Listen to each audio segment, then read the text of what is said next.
कहते हैं ना, किसी भी देश का विकास उसकी सड़कों पर दिखता है। बस कुछ ऐसा ही काम कर रहे हैं नितिन गडकरी। नितिन गडकरी का काम देश की सड़कों और तेजी से बन रहे एक्सप्रेस वेज पर साफ नजर आ रहा है। उनके काम को देखते हुए लोगों ने उन्हें एक बार फिर से नितिन रोडकरी कहना शुरू कर दिया है। कभी एक दौर था जब बाला साहेब ठाकरे ने उन्हें ये नाम दिया था। आखिर गडकरी ने कैसे भारतीय सड़कों का कायाकल्प किया, ये समझने के लिए आपको कई साल पीछे जाना होगा। ये बात है साल 1995 की। गडकरी उस वक्त 38 साल के थे। महाराष्ट्र की शिवसेना भाजपा गठबंधन सरकार में लोक निर्माण मंत्री बनाए गए। आपको जानकर हैरानी होगी कि महज 4 साल के कार्यकाल में उन्होंने झंडे गाड़ दिए, महाराष्ट्र में सड़कों और फ्लाईओवरों का जाल तक बिछा दिया। सिर्फ 2 साल के अंदर अंदर उन्होंने मुंबई पुणे एक्सप्रेसवे का निर्माण पूरा कर हर किसी को तालियां बजाने पर मजबूर कर दिया।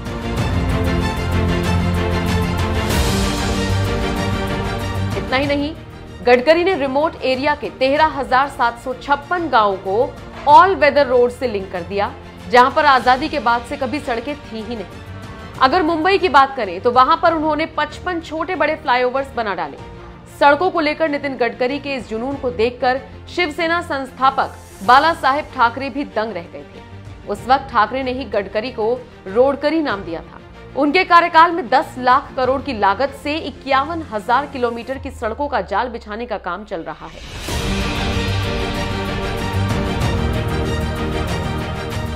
नितिन गडकरी की सबसे बड़ी खासियत यह है कि वो विदेशों में जाकर उनकी टेक्नोलॉजी की एक एक जानकारी जुटाते हैं और फिर उसे भारत में अप्लाई करते हैं। हाल ही में नितिन गडकरी ने एक बड़ा ऐलान किया। उन्होंने कहा कि भारत की सड़कें साल 2024 तक अमेरिका से बेहतर होंगी। इसी को लेकर गडकरी ने लोकसभा में कहा, जॉन कैनेडी का कहा गया एक वाक्य मैं हर समय ध्यान रखता हूं, और वो ये कि अमेरिका इसलिए अच्छा नहीं है क्योंकि वो अमीर है, बल्कि अमेरिका इसलिए अमीर है क्योंकि उसकी सड़कें अच्छी हैं। 60 किलोमीटर में सिर्फ एक टोल प्लाजा दिखाई देगा। अगर इसके बीच कोई भी टोल होगा तो उसे 3 महीने के अंदर बंद कर दिया जाएगा। इसके लिए बाकायदा एक रोड मैप तैयार किया जा रहा है। इसी के साथ 22 ग्रीन एक्सप्रेसवे हाईवेज बन रही हैं। खास बात यह है कि गडकरी हाईवे पर स्पीड लिमिट बढ़ाने पर भी फोकस कर रही है। ये लिमिट 20 किलोमीटर प्रति घंटे की रफ्तार से बढ़ाई जा सकती है। देखा जाए तो नितिन गडकरी बेहद पारदर्शिता के साथ काम कर रहे हैं। उन्होंने कहा, मैं किसी ठेकेदार से कभी नहीं मिलता और सिर्फ काम पर फोकस रखता हूं। अब तक गडकरी 50 लाख करोड़ का काम पूरा कर चुके हैं। पिछले 10 सालों के आधिकारिक आंकड़े बताते हैं कि साल 2014 के बाद से, यानी कि पिछले 8 सालों में हर साल हाईवे की कुल लंबाई बढ़ी है।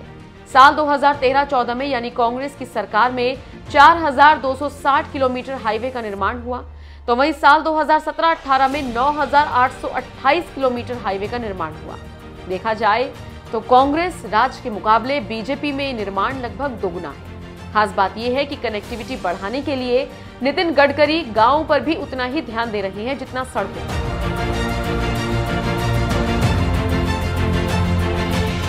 साल 2016-17 में गांवों में 47,000 किलोमीटर से ज्यादा का निर्माण कराया गया। कोरोना काल के बावजूद देश में राजमार्ग निर्माण की गति नहीं रुकी। लगभग 13,000 किलोमीटर का सफर कोरोना काल में पूरा हुआ। पिछले 7 सालों में राष्ट्रीय राजमार्गों की लंबाई 50% बढ़कर 1,37,625 किलोमीटर हुई। यह आंकड़ा तो साल 2021 का है। इसी से आप अंदाजा लगा सकते हैं कि कितनी तेजी से निर्माण बढ़ रहा है।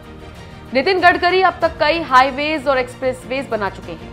हाल ही में तैयार हुआ दिल्ली मेरठ एक्सप्रेसवे भी इसी का एक बेहतरीन उदाहरण है। एक वक्त था जब मेरठ से निकले लोग दिल्ली पहुंचने के लिए 3 से 4 घंटे लगा दिया करते थे। अब ये सफर 40 से 50 मिनट में पूरा हो जाता है। बेहतरीन सड़क के साथ तैयार हुआ ये एक्सप्रेसवे राहगीरों का वक्त भी बचाता है। गडकरी ने चेन्नई से बेंगलुरु के लिए बनने वाली रोड पर भी सबका ध्यान खींचा। इस रोड से सिर्फ 2 घंटे में सफर तय किया जा सकेगा। एक और इंटरव्यू में नितिन गडकरी से पूछा गया था कि वो कितनी तेजी से अपनी परियोजनाओं को पूरा करना चाहते हैं, जिसके जवाब में गडकरी ने जवाब दिया कि वो 37 किलोमीटर प्रतिदिन सड़क बना रहे हैं और वो चाहते हैं कि ये बढ़कर 50 किलोमीटर हो जाए। खास बात यह है कि गडकरी हर राज्य की सड़क पर बराबर ध्यान देते हैं, फिर चाहे वो बीजेपी शासित राज्य हो या फिर कांग्रेस या फिर कोई और दल। गडकरी की यही खासियत उन्हें बाकी नेताओं से अलग बनाती है। कुछ वक्त पहले उन्होंने 2 टूक कह दिया था कि जल्द ही वो यात्रियों को हवा में चलने वाली बस का सफर कराएंगे। जाहिर है उड़ने वाली बस लोगों की कल्पना से कोसों दूर थी, लेकिन गडकरी ने इस पर अभी से काम करना शुरू कर दिया है। इसको लेकर फर्स्ट फेज की बातचीत हो चुकी है, लेकिन आखिरी दौर की वार्ता बची है।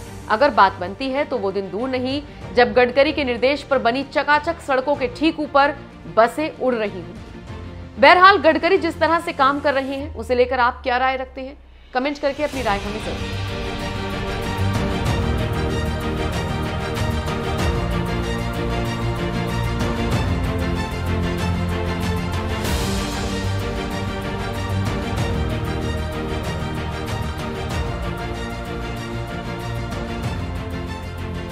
वैसे मैं आज तक जो बोलता हूँ, वैसे पॉलिटिशियन बोलता है वो करता भी नहीं और कभी होता भी नहीं, ऐसा अनुभव लोगों को होता है। पर योगा एक से मेरा अच्छा है कि मैं जो बोलता हूँ वो 100% हो जाता है, एक आधे बार कहीं छूट जाएगा। तो मेरा विश्वास है कि 25 समाप्त होने के पहले ये हमारा ऑटोमोबाइल सेक्टर वर्ल्ड का नंबर 1 का number 1 manufacturing automobile hub in the world होगा और हम पूरे दुनिया को एक्सपोर्ट करने वाले होंगे। और स्क्रैपिंग पॉलिसी के कारण हमारे कंपोनेंट की कॉस्ट हम 30% कम करने में संभव सक्सेसफुल होंगे।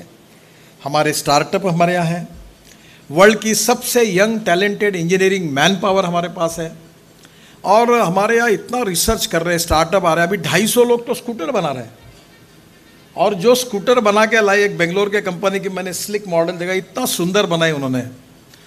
अभी इलेक्ट्रोलाइजर बना रहे हैं हमारे इंजीनियर। तो मुझे लगता है कि यहाँ टैलेंट की कमी नहीं है।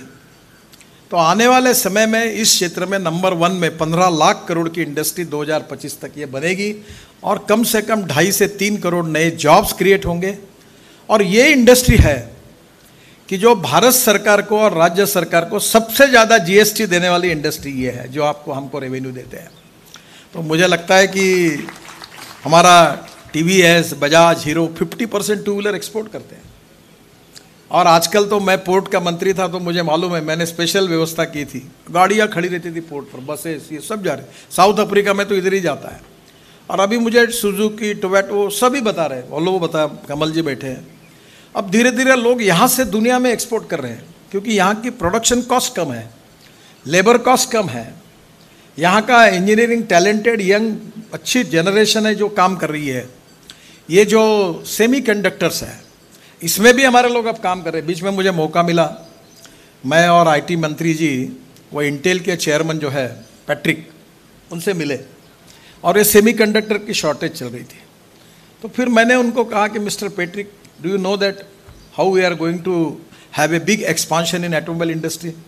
तो मैंने उनको जब ये पूरा डाटा बताया तो मुझे बताया गया था कि पहले वो इस माइंड में नहीं थे। बाद में उन्हें जाते जाते हम दोनों को एश्योर किया कि हमारी मैन्युफैक्चरिंग कैपेसिटी हम जितनी बढ़ा सकते उतनी इंडिया में बढ़ाएंगे।